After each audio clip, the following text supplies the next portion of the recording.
Yes, Pete, I'm aware that Jordan Peele is a polarizing filmmaker, and yes, I'm also aware that you thought Us wasn't quite as strong as Get Out. You have very strong opinions for a dog. Oh, what's going on, everybody? I didn't see you there. Thanks for stopping by and hanging out with me today. My name is Justin. This is Pete. This is Movie Watch Daily. On this channel, we do movie news, reviews, trailer reactions, all kinds of good stuff, usually in the thriller and horror genre. You're kind of invading my space here, dude. Like I said, if this is your first time here, I appreciate you stopping by. If you're a regular viewer, thank you as always for stopping and watching my videos. I do appreciate it. In today's video, we're going to be going over everything that I watched in June. I have about 9 titles. 9 times. 9 times. All good titles. There was nothing that I didn't like this month. There's one title that I didn't love as much as the others, but overall, it was a pretty good month. So we're just going to dive into the Letterboxd here and talk about everything that I watched. If you guys do follow me on Letterboxd, I will follow you back. Letterboxd is a great app. I love reading reviews. I love writing reviews on it. Are you just looking at things in the office and saying that you love them? I love lamp. Seeing what you guys are watching, checking in with the community. So definitely follow me over there, and like I said, I'll follow you back. But let's go ahead and kick things off with The Burning that I watched on July. Everything that, did I say June? Everything that I watched in July. I know, Pete, it's been a long day. I did review this on my other channel, The Dead Couch. The Dead Couch is where I do all of my retro reviews, movies that happened before the year 2000. So if I do a movie review that happened 1999 and before, you're gonna find it over there on The Dead Couch. That's where I also talk about physical media and collecting. The Burning was good. There's a lot of things that I did enjoy about this movie. I love the cast, and the makeup effects by Tom Savini are great. There's some good moments and some good kills, but overall, it just didn't quite have enough ingredients for me, like to have that total rewatchability value. It's not quite a classic for me, but there is a lot to enjoy. Like I said, I wrote a full review here on Letterboxd, and you can check out my review on The Dead Couch. Next up, on July 4th, I watched The Watcher. This stars Mika Monroe. I'm a huge fan of that actress. She's the main reason I wanted to check out this movie, as well as the director, Chloe Okuno. She did one of my favorite segments in VHS 94, the Hail Ratma episode. 6 News, Hail Radma. Segment, which is awesome, by the way. VHS 94 rules. I need to review that movie, but this movie, to me, I know a lot of people really love this movie. My buddy Kylie over at Haunted Hippie gave this movie 5 stars and was just praising it to the ceiling. I didn't quite love it that much. I thought it was just kind of middle of the road. It started out really promising, but then it just kept on doing the same thing on repeat, kind of doing the same trick over and over and over again. It did have a good reveal, but by the time we got to that reveal, I just didn't care too much anymore. So don't let me discourage you from watching it, because I know this movie, a lot of people did like it. It just didn't do that much for me. Next up, I also watched this on July 4th, and that's Sleepaway Camp 3 Teenage Wasteland. Me and my podcast buddies, the Rad Pack, who have a new episode coming up very soon, by the way. We did a summer camp themed episode, so I was watching a bunch of summer camp movies, and this was one of them, and I honestly forgot how much I loved this movie. The first one's great. Don't get me wrong, the first movie is great, but do not discount Sleepaway Camp 2 and 3. They are absolutely bonkers, crazy, insane. They were shot both at the same time. Sleepaway Camp 2 and 3 with Pamela Springsteen as the lead role. It's Bruce Springsteen's sister as Angela the killer in these, and they are insane. They are so, by today's standards, like, you just couldn't make movies like these. Any of these movies, the Sleepaway Camp movies, you just could not make today. They are absolutely insane, and I love them. And Sleepaway Camp 3, man, I love it. I honestly think I can say I like it just as much as part 1. And it's just great. Definitely check it out. If you're not familiar with the Sleepaway Camp series, just dive in. There's nothing like it. There really is not another series like Sleepaway Camp. Next up, another one I watched for our Rad Pack episode, and this is Summer Camp Nightmare. This movie came out of nowhere for me. I had heard of it but never seen it. This was produced by Roger Corman. It's about a group of kids who take over this summer camp. They have this kind of creepy, shitty leader that's kind of leading the summer camp, and they kick him out of power, and then it becomes kind of a Yellow Jackets, Lord of the Flies kind of a deal. I could be wrong. I want to say it may have been a TV movie. I could be wrong about that. But guys, this movie is awesome. The full version is on YouTube, a pretty good rip of it on YouTube. I don't even think you can find it on physical media now. If you can find it on DVD, it's very hard to find. But this movie's crazy. Definitely check it out. It is absolutely worth a watch, maybe on a lazy Sunday. Like I said, you can watch it on YouTube. Next up, Ticks. God, I have been chipping away. I have 30 minutes of footage for a full, super in-depth review of this movie, but I just haven't got around to editing it. 3.5 stars for me. This stars Seth Green, Amy Dolenz, Alfonso Ribeiro, or Carlton from Fresh Prince. This movie is such a fun creature feature. It's about some mutant ticks that take over this summer camp for like troubled kids, and it is amazing. The practical effects are great. All of the performances are awesome. It's very 90s, but it's very fun. We have some really good effects from K&B Effects, and this is a high recommendation for me. This is a 1993 creature feature.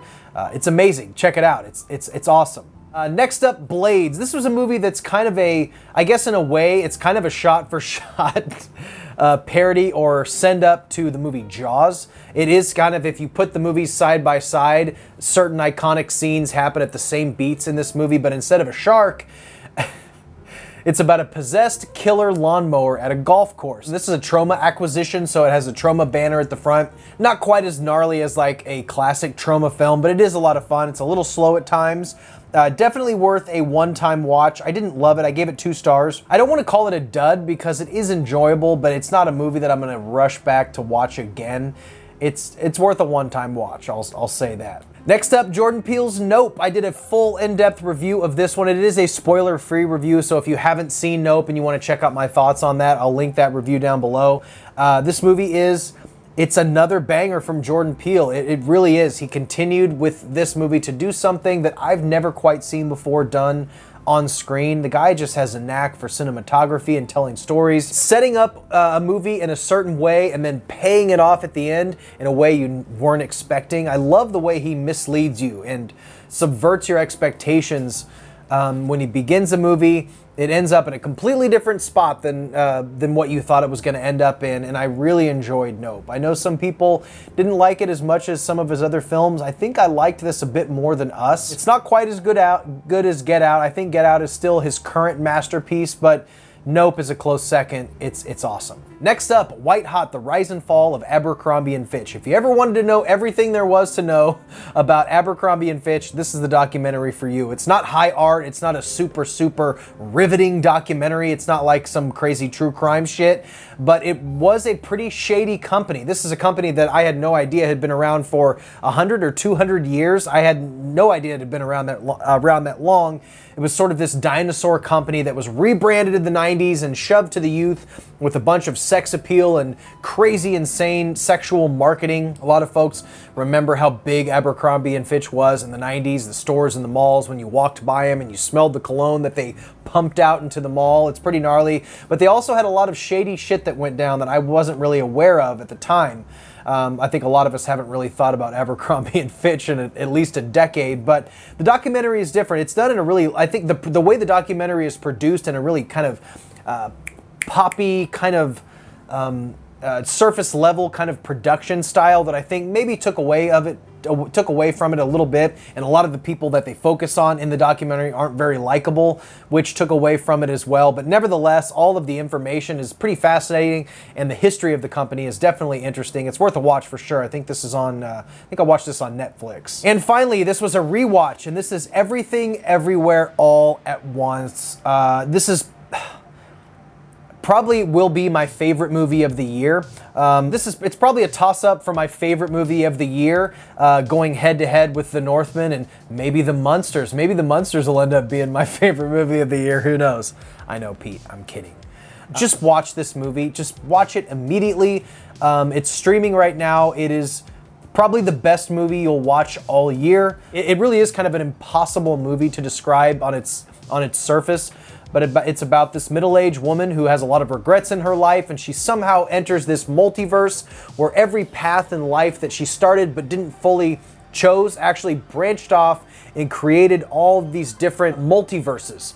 And she's able to enter this multiverse and access all of these different lives that she all these different life paths that she never pursued, and it turns into this wacky, crazy kung fu adventure. This movie's impossible to describe, just watch it. It's by the Daniels, the same guys who did Turn Down for What, and also the movie Swiss Army Man, which is also another incredible film. So these guys are awesome. This is now the highest grossing A24 film ever.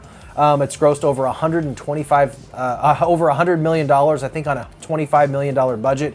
One of the most creative movies you'll ever see. I don't know how they created some of these effects and some of these sequences in here. That they didn't use a lot of green screen. A lot of this was done practically in camera, and it's just an incredible achievement in filmmaking. I know I say that a lot with filmmakers like this, but it's just true.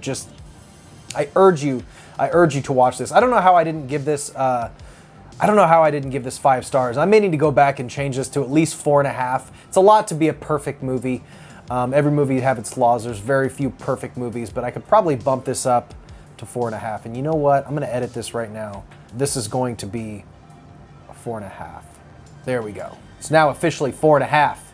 And that's the average rating too. Interesting. So that about wraps it up, guys. That's everything I watched in June. Guys, Goon, goon, goon, goon, goon, okay? So fuck you. with the exception of just a couple months, I've done these almost every month for the last 2 years that I've been on YouTube. So if you need some recommendations, dive back and rewatch those. Those aren't time-sensitive videos. These are just videos packed with recommendations that you guys can check out anytime. So I will link that monthly Everything I Watched playlist down below if you need some recommendations. But guys, I think we're done here. Thanks for watching, guys. Stay weird. Remember to always be yourself. And I will see you in the next one with more videos coming very soon. Bye.